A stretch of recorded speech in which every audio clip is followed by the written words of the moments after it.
Hey everybody, my name is Brian, Helix Missionary for short, and welcome back to 2 Weeks One Shot, a tabletop RPG variety podcast. I'm so excited to have you all back this week for the conclusion of our adventure in Deadlands. As a reminder, this is the conclusion. It's the third and final episode of this adventure. If you haven't heard the other 2 episodes yet, you won't know what's going on. So pause this, go back and listen to episode 4, then listen to episode 5, and then come on back here. We'll be right here waiting when you catch up. Without further ado though, let's get right into the adventure.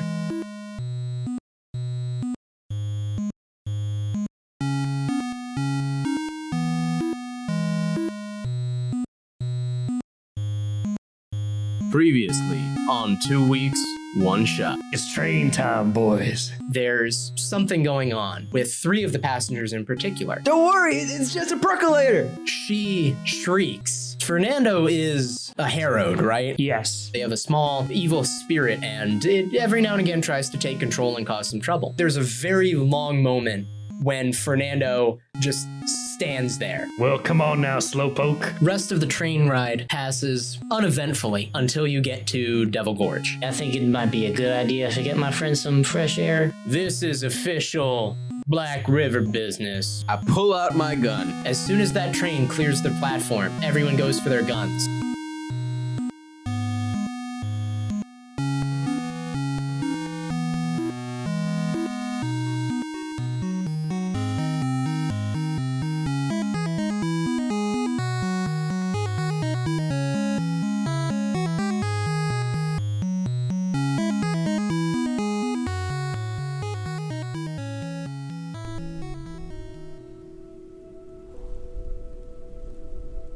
Should we check the bodies real quick? I'm gonna go ahead and check the bodies. Which bodies? The bodies of the people on the platform? The bodies of the guys wearing Confederate uniforms? There's a lot of bodies. In all honesty, you can check all the bodies. Okay. None of them have a great deal of useful or important looking things on them. The woman has she's got her rings on.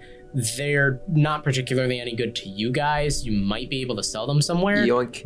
But they are covered in weird symbols. Doesn't surprise me the Grow Tank would take them, but Thank you.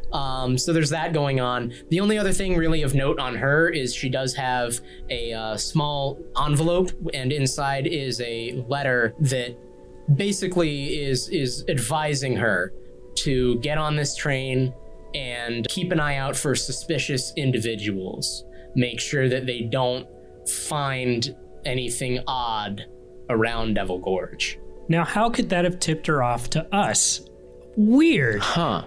Suspicious, come on. Strange. The 2 men who had presumably been with her, they both have a revolver and a rifle on them, neither of which are any nicer than the weapons that the 3 of you already have. They have a pittance of additional ammunition on them that you can take to top yourselves up and make sure that you have enough rounds. But nothing really else of importance on them. Same with the employees. The 2 men in the Confederate uniforms were armed with very beaten up, battered old revolvers that are decidedly in worse condition than anything that you guys are carrying. But one of them did have on him a scrap of burlap on which has been drawn a rather crude map with a couple of marks here and there that you are able to look at and piece together where you are at the station at Devil Gorge, and it shows a very rough idea of a trail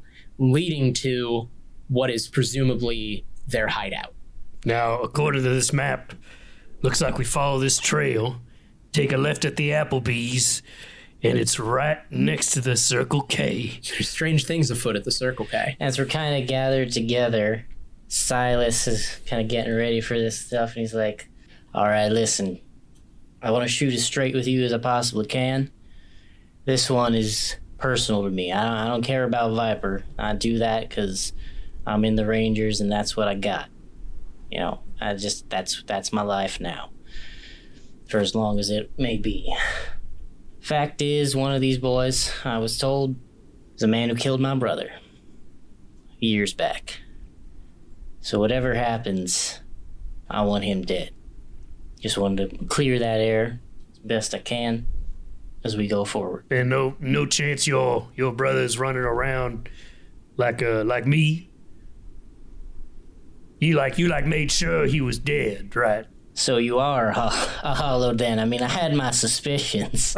No, I just like to rub barbecue on myself, cause it's my pastime. Yeah, I'm dead, motherfuckers. You know, Balfunga really does kind of do like a number on your sinuses, so I wasn't really sure if that was what I was smelling. I would recommend not maybe saying that when we get back to any other Texas Rangers. I wasn't aware it was a secret. I thought that was like part of my hiring criteria, but all right. Look, all I'm saying is I was one for some extra supernatural help, and that made me a target for them. Grotank, how about yourself? Dead family members, any associates you need to avenge upon? Well, now if we're all getting personal here, I guess I could say that, yeah, this mission is pretty important to me too, personally, on an intimate level, as I Do tell. I am wanted throughout Colorado for killing my last crew accidentally. They were my closest friends. I grew up with them. And anyway, it's been a hard couple of months. It's been hard to trust people, but I feel like I've found new friends among each of you. And I see a glimmer of a soul even amongst you, Lopez, and I just gotta say that I'm just tickled pink and so grateful for your presence, and I hope after this mission we go on to share many more quests much like this and continue on in a series that sort of spirals off into its own thing, perhaps. It could be all about me, maybe, where it's my adventures and you guys are like my plucky friends, and I go around and I sell my cool weed to people, and people feel better, and we do good things. Maybe good let's things for people. rewind that a little bit. You said accidentally killed. Can we clarify a little bit on accidentally? It's just, you know, I have this thing that death feels like it's always been there, you know. It's really driven my science behind the Balfunga, the strain, but you know, the initial planting did risk a lot of lives, and well, this gun did have a couple of renditions before I got to this one, I suppose. Lopez looks Grotank dead in the eye, and he puts both of his hands on his shoulders, and he says, "Now look, you tell me straight. You tell me straight right now. Oh, is Balfunga people? Is Balfunga people?" Balfunga at least was a person. It's made of people. I mean, after I got the initial strain, I could just keep clipping from the original, and well, I do keep the initial grow in a safe place amongst the family burial ground. I should visit soon. I called it. I knew it. Well, mayhap you'll be able to visit and explore what exactly Balfunga Dream is made of once you have finished your mission here. All in the one shot too. The search for more money. The trail does beckon. Let's get to riding. And do the three of you ride? We ride. Lopez, would you like to monologue now too, right before we go on? Oh, my big secret was I'm a dead guy. Yeah, that was good. Oh, okay. I guess we're covered. The three of you ride.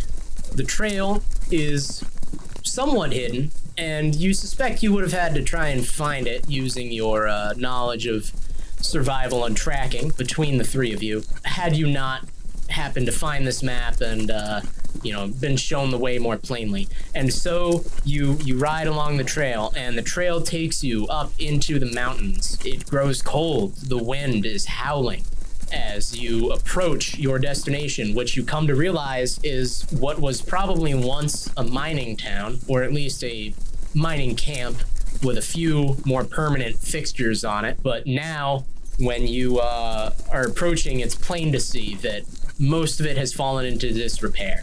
The buildings are old and worn. A couple of them appear to have the roofs collapsed, and those that remain are a little more than a little rickety, and definitely a little rough around the edges. And you ride on up, and as you ride up, at first you're not really seeing anyone. No one is obviously present. But then, as you sort of get to the very edge of it and passing the first couple of buildings as you're making your way in, you suddenly come to see a handful of men dressed, all of them, in old, worn, patched Confederate grays. And from the house, the building directly across from you, in this sort of clearing in the middle of this camp, the building directly across from you, the door opens and out steps a fairly large, burly man wearing that same, Confederate gray uniform, his complete with a couple of, little frills on it that show that he was an officer. And he steps forward, and Silas, you don't necessarily recognize this man from the way he looks, but you are very aware of who this man is. This man is Lieutenant Hubbard Hub Payton, the man who killed your brother. And he stands there in front of the building that he just walked out of, and the rest of his men are standing all around as you dismount from your horses. And there's a long moment of standoff. And how close are we? We're pretty close. You guys, this whole clearing between the buildings of the camp that you guys are sort of all stationed around is no more than, say, 50 yards, or not even 50 yards, more like probably no more than 30 yards across, certainly within range of your pistol. And we just rode straight into this motherfucker. We didn't Yes, we did. They were clearly not necessarily ready for an ambush, but they were hiding before you guys got there. So you had no indication of where these men were or how many there were before you rode in. And they sort of, as one, stepped out and made themselves known. I imagine we also had trouble outriding the cloud of Balfunga smoke as we were coming towards it. Yes, there's also that. It sticks to you for several days. As we have dismounted, Silas reaches into his coat and pulls out a folded piece of paper, little seal on it, knowing, by the way, that this is not a real thing. This is something that he has made by himself. DM. And he holds it up in the air in his hand, and he says, I got a pardon for one Lieutenant Hubbard Payton. Him and whatever men he might be having his command will be pardoned by the Confederate States, that they might come back and receive orders.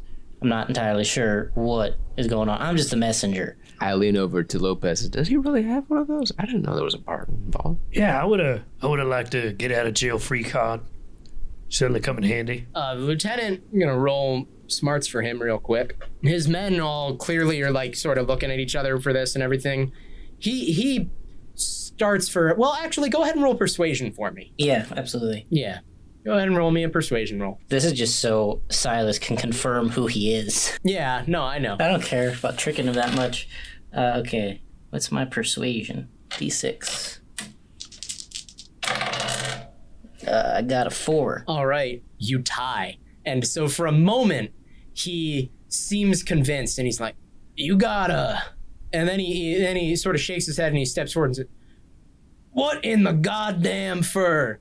We are proud. We are actual soldiers fighting for the lost cause. And whoever you are, messenger, you can go on and tell him that Lieutenant Hub Payton told you that you can soak your head and I'll see you all in hell. A head soak sounds nice right now. Right? Well, sir, my name is Silas Dixon, and I don't suppose that means much to you, but it will. And at that, he's going to pull his revolver. With that, we are going to enter combat. It's what we've all been waiting for. The actual full combat. So here we go. Cue the Western music. In combat with Savage Worlds, for initiative, we use cards, just like with the dramatic task. And once again, The quick edge that Silas and Fernando each have is going to prevent them from getting any cards that are a 5 or less. For this combat, there are going to be 5 people getting cards. There's 3 of you who are wild cards. There's the extras, who are the renegade soldiers under the lieutenant's command. And then there's the lieutenant himself. So let's go ahead and dole out the cards. Whoosh. For this fight, I'll just go in alphabetical order. So Fernando, you are going to go first with the card. 2 of hearts, you cannot keep that because you have the quick edge. So instead you are going to get the 8 of hearts. Grotank, Yeah. you get the 4 of clubs. Okay. Silas, you get the Joker. Cool. Oh shit. Excellent. The extras get the Queen of Hearts, and the man himself, Lieutenant Hub, gets the 10 of Hearts. So, the way the Joker works, when you draw the Joker for your initiative, that means that you can go at any point in the round. You can elect to go immediately. You can elect to go after someone's turn. You can elect to act and take your full action during someone else's turn. You will immediately interrupt whatever they were doing, take your action, and then they will have to continue after that. In addition to this, the Joker gives you a +2 to all of your trait and damage rolls on that turn. Silas, I mean, he's coming out here. He just wanted to confirm this man's identity, and he is starting the combat, so he is going to go first. All right. A little bit of the flavor. Silas has a bandolier in which he has, just like a few pouches for the bullets there in the front, little things, and that's where he keeps all of his shootist bullets, all of his carved in ruined bullets. So yeah, he has loaded, after he shot that one, he loaded the Sacramento Surprise, adding specifically some fire damage, 1 point of fire damage. All right, 1 extra die of fire damage. So when you fire your shot, it is not just a mere bullet that comes blasting out. It is a bullet empowered by mystical fire itself and surrounded by it. So because of the Joker, I get a +2 to my shooting roll. Is that true? Yep, you do get a +2 to your shooting roll on top of any other modifiers. So I believe you do have your revolver as a trademark weapon, which gives you a +1 to shooting rolls with it. Indeed, so it's a +3 total. Here we go. Okay, 5, 6, 7, 8. That's an 8. An 8, all right. This man has no cover. He has no additional defenses or anything. That is a success with a raise. So you are going to be rolling 4d6, if I'm counting right. 2 for your gun, +1 from Sacramento Surprise, +1 for your raise. And you have an additional +1 modifier on all that for your gun, +2 again from the Joker. So you're rolling 4d6 +3 damage here. And remember, if you roll any 6s, they ace, and you roll them again and add them to the total. Oh, I got 11 plus an ace, so I'm gonna roll again. Okay. That's a 3, so that is 14 plus 3. 17. Was that including your 4th d6 that you didn't have in the original roll? Yeah. Okay. 17 damage. That is quite a lot to put into this guy. So damage in Savage Worlds works a lot like any other roll where you get raises for every 4 above the success. The success marker is the character's toughness who's been hit by the attack. And this man's toughness is such that for every raise you get above the toughness, you deal a wound. The first, if you match it, you get shaken, and every raise, you deal a wound. This man's toughness is such that you have just single-handedly not only shaken him, but also given him 2 wounds. Your bullet rips straight through his gut and chars his clothing. And the fortunate thing for him is that it sort of cauterizes the wound even as it passes through, but it hurts like almighty hell. And he screams and grabs at his side and doubles over as he feels this, and there's blood sprays out from behind him, spraying onto the snow, and he grabs at his side. Damn. He should die slow. And as he does this, he screams and points and calls for his men to fire at you. Now there are 6 men other than him in this clearing, and 2 each of them fire at each of you. Oh no. So I'm gonna roll a series of shooting rolls for them real quick. First 2 are gonna be against you, John. They're so organized. One of them manages to get a potential hit. They all have revolvers on them. That is all they appear to be armed with. He fires at you. John, what is your toughness? My toughness is 5. Okay. Of the 2 who fire at you, one of them fires a shot that blows a hole through your duster. It doesn't quite connect with you, but it's very close, and you have to sort of throw yourself to the side to try and avoid it. You are currently shaken. 2 of them fire shots at Fernando. One of them manages to connect. Fernando, what is your toughness? 9. Wow, okay, so he fires, and the shot hits your arm. And it does hit, and you just are not affected by it. It just doesn't bother you at all. It hits, but it doesn't hit. And he sees that you, like, your arm sort of, like, jolts to the, the impact is there, but you're still reaching for your gun. And the guy who shot you sees that this happens and sees the lack of blood spray, and his eyes go wide, and he is clearly terrified of what he is witnessing. 2 of them fire at Grotank. Ooh, one of them Grotank. doesn't get a raise, but he does get a success. Grotank, what is your toughness? 7. All right, you are also shaken as one of them fires, and it doesn't actually hit you, but it hits the ground right by your feet and sprays some snow and dirt up into your face. And you have to sort of, you wave your hand in front of your face and bat at it to try and clear your vision. So you are also shaken. My beautiful face.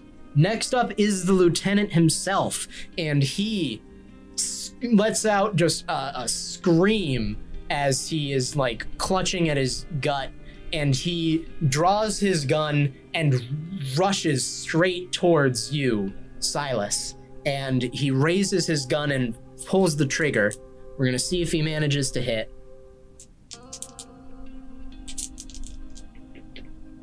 Wow, that's a pretty bad roll. He is going to, I'm gonna go ahead and spend one of his white chips to have him re-roll, because he rolled very sadly. And I would like him to hit with this. All right, that is a success, because as he pulls up his revolver and fires it, Silas, being that you've worked with the Texas Rangers, you are familiar with the Lamat revolvers that were never very commonly used in the war itself by the South, but they've come into some favor with some, Southern soldiers and officers since then. And the thing about the Lamat revolver that makes it interesting is that it has a secondary barrel under the main barrel that is loaded with a small shotgun shell, essentially. And so when he pulls the trigger, that second barrel goes off and it sprays a bunch of small grape shot towards you. What is your toughness again? Is 5, right? Yeah. All right. Ooh, that's an ace. So that is... Oh no. Silas. Okay, so that is 8, 11... So because you are already shaken, you are currently looking at taking 2 wounds from this yourself. Okay. Now, what you can do is spend a fate chip in order to try and soak, if you would like. Yeah, I think so. I have a blue fate chip left. All right, go ahead, and if you want to spend that, what that's going to do is let you make a vigor roll. Okay. And because it's a blue chip, you do get your extra D6. All right. Along with the wild die. Oh God. Wait, the extra D6 I should roll separately, right? Yeah, because you add that on to whatever the total is of the 2 that are higher. Whichever of the higher between the vigor die and the wild die, you then add the extra D6 onto that. And that extra D6 can also ace. Well, I got 10 total. 10 total, all right. You soak the wound completely. He fires his revolver, and the grape shot blasts directly towards you, and you have brought up your arms and everything to, from the first shots, you've been stepping back, and you are not wearing the Texas Rangers official duster that comes with armor built in. But in this case, that duster is thick enough that all of the shot is just caught in the fabric. And when you lower your arms and he is like grinning madly through the smoke from this shot, expecting to see you bleeding or collapsed onto the ground, and instead he sees you just standing there still. Man literally too angry to die. Yeah, pretty much. I just realized your +2 from the Joker would have also applied to that, because that is a trait roll that you're making in this turn. So congratulations. It didn't matter because you already rolled well. Fernando, you are up. Feels like I should just shoot the guy closest to us. That's the lieutenant who ran up, or are you gonna aim for other people and let Silas settle that? You know what? Revenge is sweet, and I don't want to get in the middle of it, so I will let Silas take care of him, hopefully. All right. Hopefully. And I'm gonna shoot at the two dudes who shoot at me. All right, cool. You're gonna fire once at both of them? Yes. Okay, so that is gonna be a multiple action, which you can do in the Adventure Edition of Savage Worlds. You are allowed to declare up to 3 actions, all of which can be attacks if you want. You do take a -2 penalty to each of those. However, I think you have an edge that will apply to this. I have hip shooting, which reduces the multi-action penalty by -1 when shooting with my single-action revolver. Excellent. It's worth noting that is a house rule that we're using because we are using an older edition of Deadlands. Deadlands Reloaded wasn't made for Adventure Edition, and the interaction there is a little weird with how they changed some rules, so that's what we have done to accommodate that situation. So go ahead and make me those shooting rolls.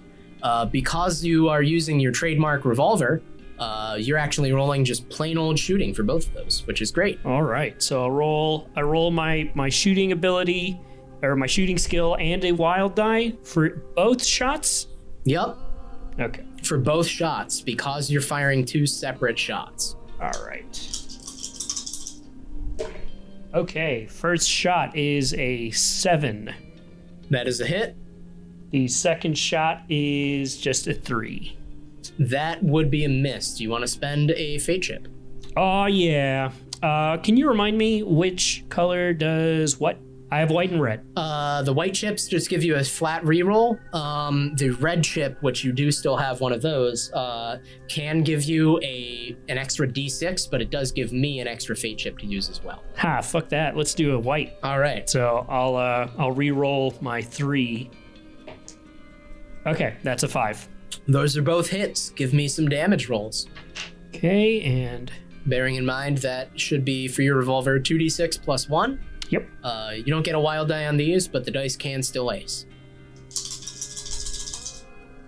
So the first shot is 9, and the second shot is... the first shot is 10, and the second shot is 9. All right, you draw your revolver. It's almost the same exact scene as it was at the station just a little while ago. You draw your revolver, and you fire off 2 shots quickly. The first one from... cocking back the hammer as you draw and pulling the trigger. The second, you keep your finger held down on the trigger, slam your free palm back on that hammer. 2 shots arc out, 2 men fall dead to the ground. I blow on the barrel of the revolver. Nice. They're not gonna be in... No, I'm kidding.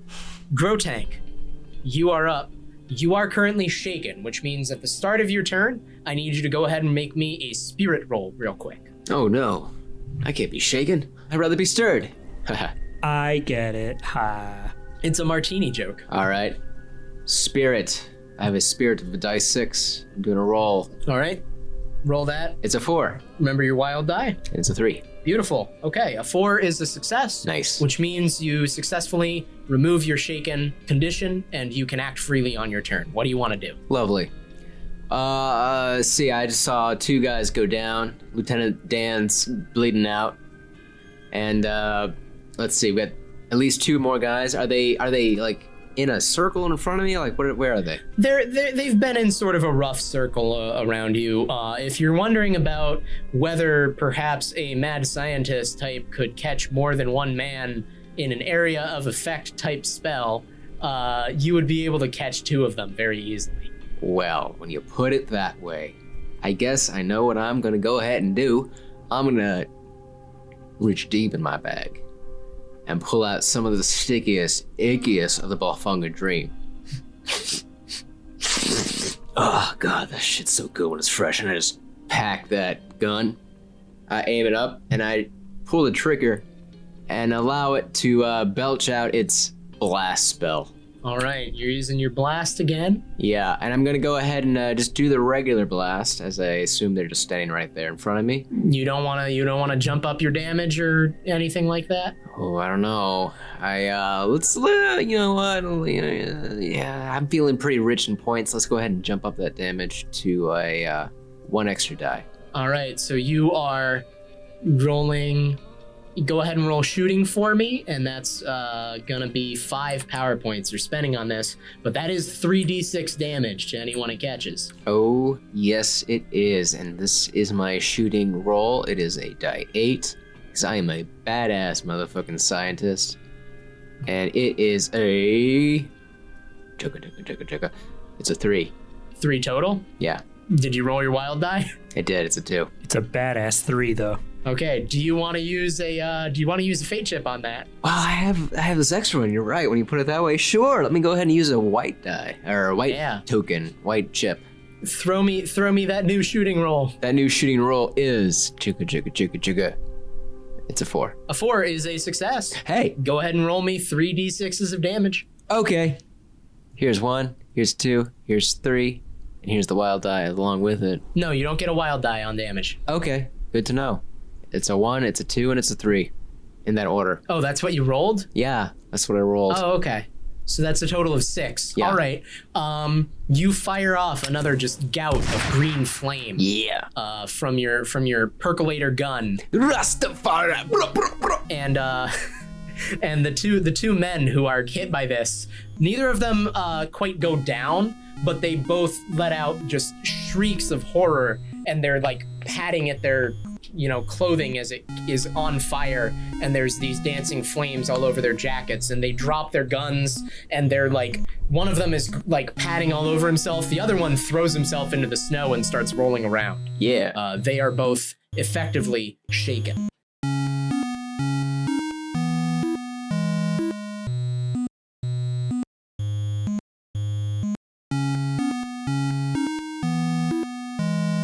Hey everybody, Brian here again. I know last week we were hitting that emo and goth audience big time. This week I hope we're really reaching out to the movie buffs with all of these great quotes and references that we're pulling in, even if we may never find out what movie those two guys won't be in. Real quick, I'd like to do our regular shoutouts. Rolemusic provides our awesome intro song titled The River. One Man Symphony provides a lot of the additional scene music that you hear throughout the episode. You can find them on Bandcamp. There are a ton of contributors at freesound.org who make the sound effects and ambient noises that you're hearing. You can check the show notes for more info and links to all of the music in the episode. I've also been contractually obligated and perhaps even threatened with bodily harm by the rest of the crew, that's a joke for legal reasons, to let you all know that I am also streaming at twitch.tv/Helix Missionary. That's HELIX Missionary, however you want it to be. You can find us on all sorts of social media, and we'd love for you to say hello. Find us on Twitter, Instagram, or Facebook by searching TwoScast. That's TWOS Cast, and you can use the hashtag TwoScast to say hello. We are on all of your major podcast distributors: Apple Podcasts, Google Podcasts, Spotify, and Podbean. You can listen to us anywhere. And if you leave a rating and review on Apple Podcasts, we'd love to give it a shout out. If you're enjoying the show, please tell a friend about us. Word of mouth is the most powerful way to support us and help us grow. The next episode is going to come out on April 27th, and it's the brand new adventure. But in between, there's going to be a special review episode of Two's Reviews. That'll come out on April 20th. Very exciting news. We're working on getting our Patreon up and running to give everyone another option to find out more about what we're doing, be part of the community, and help support the show. Stay tuned to our social media for more updates on that coming soon. That's all for today's mid-break though, so let's get right back to the action and see if our boys can find Viper.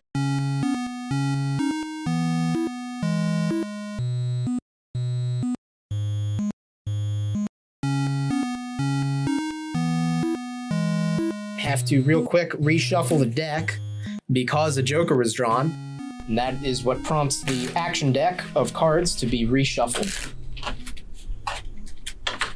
And we enter the second round. Once again, alphabetical order. Fernando, you get the 5 of hearts, but you can't keep that. So instead, you get, holy shit, this time you got the Joker. Hell yeah, Joker time. All right.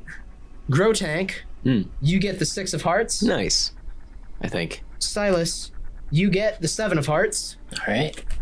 The extras get the Jack of clubs, and the lieutenant gets the Jack of spades. So, Alex, you have the Joker if you want to go up first. Yeah, I do. Hell yeah. I want to. So who's left here? There are 4 soldiers still standing, along with the lieutenant. 2 of the soldiers are currently dealing with the fact that they have been set a little bit on fire. 2 of them are clearly a little perturbed by what's been happening, but still look ready to shoot. Yeah, I'm gonna shoot the two other extras. All right. You do have a +2 to your rolls from the Joker, which means that between that and your multi-action penalty and your trademark weapon, you're rolling shooting at +2. Cool. Okay. So here comes the first shot. Okay, that's a 5 + 2. That's 7. All right, that's a hit. Okay, that's shot number 1. Comes shot number 2. That's 5 + 2. That's a 7. All right, 2 successes. Go ahead and give me 2 damage rolls at 2d6 + 3 each. Oh, okay, here comes the first bullet. Say goodbye to your face. That is a 5 + 3, 8 for the first shot. All right. And that is 9 + 3, 12 for the second shot. Oh, man. All right, cool. Once more, you just, because, like most role-playing games, rounds are sort of an arbitrary deal, everything's continuously happening, you just keep going. Your first 2 shots were successes, and you just spin so that you can see the next 2 guys, fire off 2 more shots, slamming your hand on that hammer, and 2 more guys both go down, just bam, bam, straight through their chests, and they drop.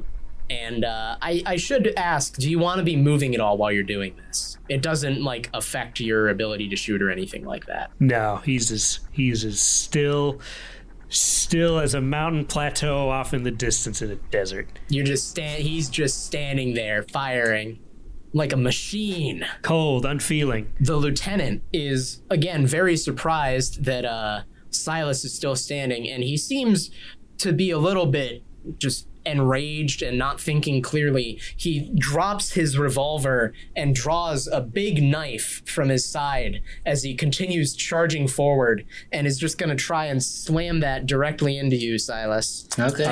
What is your parry? Parry. Oh gosh. Parry is a derived statistic in Savage Worlds, equal to 2 plus half of the die you have for the fighting skill. And that is the target number for people attacking you in melee. So it's 2 times my fighting? 2 plus half your fighting die. So, for example, what's your fighting die? Oh, okay. So it's 6, so it would be 3 plus 2, so it's 5. 5. Yep. Great. He comes in. Ooh, again, he is rolling very well to try and hit you. All right. He rolls a success with a raise. Now, fortunately, he is using a knife, which does not have the highest damage rating or damage die. And so what is your toughness? 5. All right. You would be taking only 1 wound from this. Okay. Do you want to try and soak it, or are you okay with that? I don't think I can. I don't have any more fate chips. Oh, yeah, I think, you're out. Okay. So he comes in and he brings the knife down with this guttural, angry scream, and you have to bring up one of your arms to block it, and the knife sort of scrapes along your arm, and it does cut in pretty decently, and blood begins to flow, but you have prevented him from, doing any more damage to you, which is good. The 2 men who are currently on fire as the extras are up next. They are both shaken. They have to roll to unshake. One of them succeeds, the other one doesn't. The man who has thrown himself into the snow and is rolling around in that, trying to get out these flames, is freaking out and continuing to just do that. Nice. The other one realizes that the flames are already going out. He tears off his jacket and throws it on the ground, and then fires once at Grotank, the man who did this to him. And oh crap, okay. Oh. He fires, and Actually, let me go ahead and roll one of my own little luck rolls here. Uh-oh. Just a flat 2d6, see what happens. All right, he does get a success on that. So when he fires, there's just the despite how loud the roar of gunfire can be, the most deafening sound is that metal click of a misfire. Oh, And no. he stares at his gun in just absolute horror. Oh, that's nice. Oh, here I thought I was going to be shooted. Oh, nice. Silas, you're up. Do I have to roll to be unshaken? Yeah, you do have to roll to unshake. You have a wound, which means you are taking a -1 penalty to all of your trait rolls. So you are going to roll this at a -1. You need to roll a spirit roll for me at a -1. Oh, okay. Silas. That's a 5. That is a success. Woo! You unshake. You are currently vaguely sort of grappling with this guy as he has this knife that he stabbed into your arm. You do very much still have your gun in hand. So, Silas is going to bring down his arm kind of out of the way and shove his gun into this guy, kind of upper chest, if not neck, and pull the trigger. All right, go ahead and roll shooting for me. In Savage Worlds, when you shoot in melee, you don't take any penalties. You instead, your target number, instead of just being flat 4, becomes the target's parry. Interesting. Okay. I keep on rolling off the table. That's what keeps happening. 5. All right, that is a success. Wait, I'm sorry. Plus 1, so that is a 6. +1, so all right, that is a success. Go ahead and roll me your damage. Are you still firing your special Sacramento surprise bullets? I only had one Sacramento surprise, so these are the bullet with your name on it, so they don't really apply here. Okay. So I have 2d6 plus 1. Let's see what that gets me. 4. 4 total? 4 total. Oh, that's rough. You are pretty sure that you thought you had your gun like in his chest and his gut, and you fire, and when you fire, you realize that it was he had actually he sort of shifts, and your gun was actually just sort of pressed into the back of his coat, and when there is some of the fabric under his arm, and when you fire, it does blow a nice hole out the back of his jacket, but he is still standing. Grotank, you're up. There is one man who just shot at you and misfired. Nice. There is one man writhing on the ground, still screaming because he's afraid of what you did to him. And there is a lieutenant who is in hand-to-hand or knife-to-gun combat with your Texas Ranger. Well, I know what the smart thing to do is, but should I do the role-playing thing? Always do the role-playing thing. Okay. I'm going to go ahead and feel my hindrance of loyalty and say, don't worry, Silas, I got you. Pull out my hunting knife and whack it into the back of the lieutenant as hard as I can. All right. You rush in to attack the lieutenant. Now, go ahead and roll your fighting for me. You do get a +1 to the roll for ganging up on the lieutenant. Tight. Because the two of you are both in close combat with him. Love it. I get a dice 6. Here I go. Ooh, click. And do make sure to let me know if you happen to get a 1 on that D6 for your fighting. Oh, I know. I just double checked that. Yeah. No. It's good. It's good. I got a 4. Is that including your +1 bonus? No, it isn't. It's now a 5. Thank you. Okay, that is a 5. That is still not quite enough to hit him. Oh. His parry is 6. Whoa. So he like jerks back from when Silas had shot through the armpit of his coat, and he like in doing so he whips around just in time to see you rushing in, and he brings up his own knife, and there's a scraping sound of metal on metal as he deflects your attack. But wait, I'll spend a white chip. Okay, Ha! go for it. All right, here I go. Spending things. Click. It's 2 and a 2. So it's a 3. That's worse. No, I mean that's not a success. You can spend multiple fate chips on a single roll if you want. No, I don't feel like a knife guy. And I feel like I'm going to shoot again soon. So like, I'm going to let this one let slide. All right. You scrape knives against one another. Tight. Next round. All right. New initiative. Fernando, you get the other. Oh my God, another Joker. Okay. Killing machine. Grotank, you get the 7 of clubs. Lucky. Silas, you Maybe. would get the 5 of diamonds, but you replace that with the 10 of hearts. Okay. The extras get the 3 of hearts, and the lieutenant gets the 4 of diamonds. You are all going well ahead of him. Tight. So, Fernando, you have the Joker. Do you want to go first? Who's left? Is there still one guy standing and lieutenant? There's the lieutenant, there's one soldier standing, and one soldier writhing on the ground. All right. Let's go for the lieutenant and the man who's still standing. Okay. Firing one shot at each, as you have been? Oh, y'all? All right. I got snake eyes. So that's the first shot is snake eyes. Ooh. So that is a critical failure. Yeah. Yeah. I'd like to spend a white chip. That is the wise decision. Critical failures are usually not good. With the white chip, do I also re-roll the wild die or just my shooting die? Yes, you re-roll the whole thing. Okay. Okay. It's a 5. And since I have the Joker, it's +2, right? Yeah, so 7. Yep. So 7. All right, 7 to hit. We'll say that was the hit on the regular soldier. Go ahead and roll for the lieutenant now. Okay, that's a 5. 7 to hit. Yep. Okay, once again, 2 successes. Go ahead and roll me your damage rolls, 2d6 plus 3 each. All right, time to say goodbye to some faces. Hopefully. So first shot is 9 + 3. That's 12. All right, the soldier goes down. Second shot. That is 7 + 3. That's 10. 10. All right. So the soldier who had still been aiming at Grotank and just sort of staring at his gun, Grotank, you had moved in to fight the lieutenant, so you don't see as his head is just blown apart from the side as a bullet rips through it, and he spins around and drops to the ground.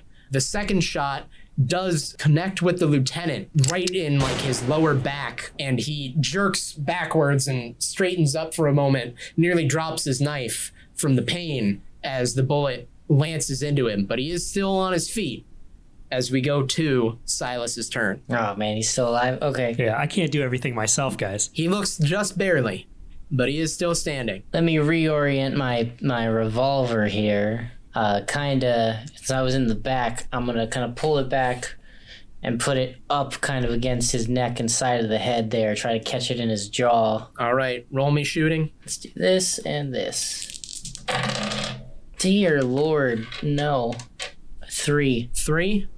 I'm gonna give you a free white chip to spend on this roll and this roll only, as all of the anger over your brother pours through you, and this is your chance to end it all, to claim your vengeance. Lend me your power. 5 + 1. That's a 6. 6. All right, that is a success. Roll me some damage. Okay, let's do some damage. That's 2d6 + 1. 7. 8. That is enough because he was already shaken. You, as he like jolts up from the pain of being shot from behind, you slam the muzzle of your revolver right under like where his jaw meets his neck. And he has just enough time to look at you with just a mixture of fear and anger and just an unrepentant gaze right before you pull the trigger.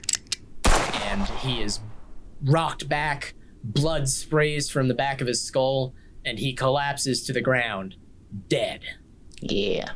Grotank, you will be easily able to dispatch the man who is still writhing on the ground, either with your gun or your knife, whatever it is you choose to do. Don't worry, guys.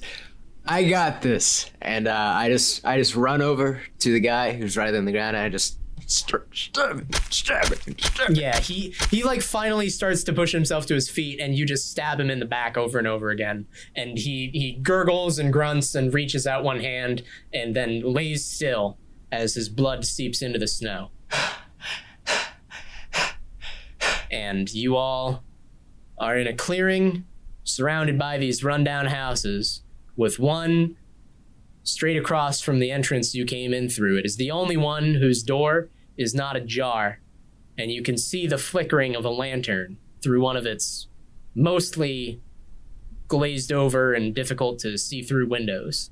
There are 7 dead men on the ground around you, and a light snow is beginning to fall. Silas is going to then look down at the lieutenant, who is, I guess, clearly dead at this point, and he's just going to fire his remaining 3 rounds into his chest and holster his revolver. Worth it. The blood spray that arcs up each time is very worth it.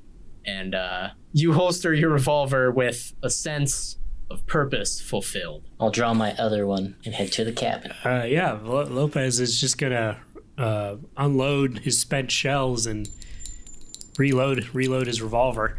Because I shot 6 shots exactly. Yep. I follow behind Silas. You think there's more? And I start packing the Belfunga in deep. Well, there's killed all the soldiers, but I don't see no Viper yet. Brian, you mentioned that there was a close by cabin with a light still showing. There is of all the buildings in this town, the one that the lieutenant had come out of he actually shut the door behind him. You can see a lantern lit inside. All of the other buildings look dark. This one alone seems to be occupied. Yeah, I'm gonna try to like hand signal, like eyes over at the cabin, and then like I don't know the hand signal for shush, right? But shut up and follow. I did say Silas was already walking to the cabin. Yeah, I assumed all 3 of you, like you reloaded and Grotank packed his gun while Silas was emptying his revolver into the lieutenant's chest. And then the 3 of you sort of together were approaching the cabin, I believe. And yeah, you definitely, like, you motion for them to be quiet and approach carefully. And I kind of stack up on the door and motion to Lopez, like, after you. Little hand wave. Can I peek in through the window? The window is too grimy for you to really make out much of anything inside. You can see it looks like a one-room cabin. You can see the dim light of the lantern flickering on presumably a bedside table. You can make out what you think is the silhouette of a person lying on the bed there, but you're none too sure of. You can't make out any sort of features. I'm gonna holster my Colt Peacemaker and take out my double barrel and kick open the door. All right, you kick open the door. It is indeed a one-room cabin. Spacious studio. Wonder what the rent is. You sweep around it with your eyes, making sure that there's no one inside who you don't expect to be there, and indeed there is not. The cabin is completely empty. It's sparsely furnished. There's only one man in the cabin. He is lying on the bed. He appears to be a man of not quite middle age, blonde, lean. He's dressed in all black clothing, complete with a long black duster. He does appear to be rather injured, given that his one arm of that duster is stained with blood and is sort of held in a makeshift sling against his stomach. But he isn't unconscious, and he does have the notion about him to sort of start as you come in, and he looks up at you, and he pushes himself halfway up to a sitting position, and as he sees you, you see the glimmer of recognition in his eyes, and you recognize this man. Is it a good recognition or a bad recognition? It is very much. It is a recognition of disbelief and a very pleasant surprise as he looks at you and says, "Cougar?" I look over at him and I keep the gun up and I come forward and I say, "Lay back down. Lay back down, you son of a bitch." And are you giving him messages with your eyes at all? I don't know, how secretive can I be when everyone else is hearing everything? They wouldn't be able to see. If you're giving him a look with your face, they wouldn't be able to see it at all. They're behind you. Yeah. I'm gonna, I guess I'm gonna try to be like, I don't know. I'm just yelling at him forcefully to get back down. Can I get a quick notice test from Grotank and Silas? I aced. The head of Balfunga Industries rolled a 6. All right. I aced again. Good lord. Okay, keep rolling. Oh yeah, I guess I aced. Oh yeah, if you got a 6 on the die, go ahead and roll again. Okay. So that's 6, 6, and 2. So is that the 14? Yeah, 6, 6, 2 is a total of 14. I got another ace. You got another ace. All right, roll again. Add to the total. I rolled snake eyes. No. You don't. Snake eyes doesn't matter at that Okay, point. good. So that's just 13 total. And can I get a quick spirit test from Fernando? Son of a bitch, not now. So do I get a wild die in the spirit as well, or no? You do get a wild die on that, yeah, Okay. which is probably pretty important. So I got a 5. You got a 5. Uh-oh. Fernando, what's your shooting die? It's a D10. It's the big ol' 1-0. All right. Fernando, you get that all too unfamiliar feeling, that all too familiar but unhappy feeling that your body is about to go for a very brief but very important ride. Oh, not now. Oh my God, I'm using my last GM Benny, my last Marshall Benny to make this happen. Because by God, if this wouldn't be a hilarious way to end this. Oh shit, okay, I don't need to roll anymore. So you had busted in, you had your shotgun, and you were like, you realized who this man is, and you raise your shotgun in an attempt to look threatening and tell him to lie back down, you son of a bitch. Oh, man. Silas and Grotank, you both immediately get the feel, like something about his voice, something about the gesture, the way that the man in the bed looks at him, and then the way that man hesitates just a moment too long before lying back down. You are both absolutely certain in that moment they're in cahoots. Oh shit, they know each other. Something's up. And right at that moment, as you realize that, Fernando, you lose control for just one little moment, but it's just enough as your finger curls on the trigger and 2 shotgun barrels go off, blowing this man's head to pieces in the bed where he was lying. Hey man! What the hell, bro? Am I back? You're back.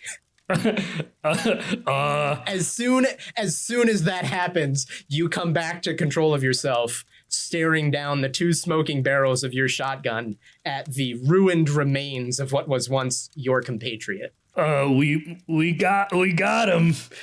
Looks like he won't be in Rush Hour 3. Oh God. and that's where we're ended. That's where we're gonna end it. What a ride, boys. You got him. I have a healing spell. You brought him to heal. You have traveled into the Viper's nest, and by God, if you didn't put that Viper down. I loved him. But wait, will we ever find out what the connection is between Cougar and Viper? Will we ever find out the secrets behind Balfunga Dream? No, we won't. Well, we know the secret behind Balfunga Dream. It's people. Yeah. It is people. Will we ever find out the story behind Silas's hatred for that man? And what is to become of Silas, as he said that he wasn't sure how much more life he would have? These and other questions may be answered if you subscribe to our Patreon and you know, send us money and want to see more. Send us money and we'll do literally whatever you want. In all honesty, if you want to see more, this has been an absolute blast. And I think I speak for all of us when I say that we would love to revisit Deadlands in the future sometime, because it's a lot of fun. This was oddly fun. It's a strange setting, but it's so fun. I like it. But for now, we leave you with 3 men Oh God. gathered around a ruined corpse in a little cabin on the snowy Colorado mountainside. 7 more men lay dead outside, and the snow begins to whip up into a nice little storm as our camera peels out and fades to black.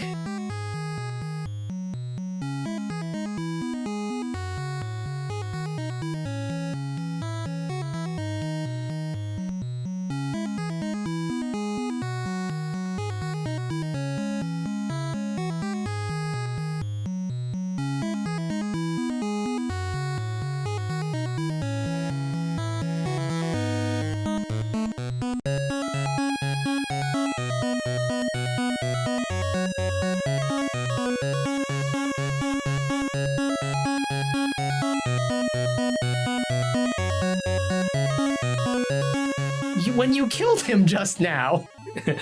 No, he's dead. Wait, oh, I'm sorry. I thought that was someone else. My bad. No, that Yeah. was the lieutenant that whole time. That was your arch enemy. I know, all the murder just kind of blends into one.